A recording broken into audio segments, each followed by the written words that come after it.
کلبه پینترستی که زندگی داخلش یکی از آرزوهام بود. تو دل روستا صبح با صدای پرنده ها بیدار میشی. اینجا دقیقاً شبیه کارتون دوران بچگیمونه. میوه و محصولات ارگانیک محلی انگار تو دل بهشتی. قبول داریم برای گیلانیا دیگه بهشت معنی نمیده چون خودشون داخل بهشت دارن زندگی میکنن. درست زندگی تو روستا سخته ولی واقعاً لذت بخشه. با این محصولات تابستونی گرمای تابستون دیگه حس نمیشه. این روستا نزدیک ییلاقاته و پر از لوکیشن‌های عکاسی و شناه. و چه میوه‌های کمیاب و خوشمزه‌ای داره اینجا. چه لذتی بالاتر از این که بتونی هندونه رو داخل باغ بچینی و همونجا بخوری. شما اینجا از هر محصولی که رسیده میتونین بچینین و تو غذاهاتون استفاده کنین. فیلمو دیروز گرفتیم، آفتابگردونا سر حالن و منتظر دیدن روی ماه شما. آشپزخونه و وسیله برای آشپزی اینجا تکمیله.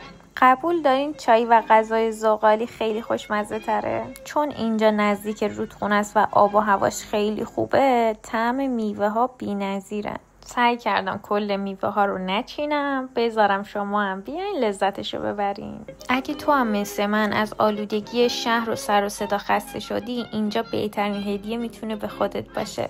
برای عکاسی هم خیلی خوشگله. این کلبه پینترستی قشنگو میتونی از گرمجا رزرو کنی. این پستو سیف کن و بفرست برای دوستات تا اومدی گیلان اینجا رو اصلا از دست ندی. با اینکه تو دل کوهه ولی دسترسی بهش خیلی آسونه و شبش پر از آرامشه.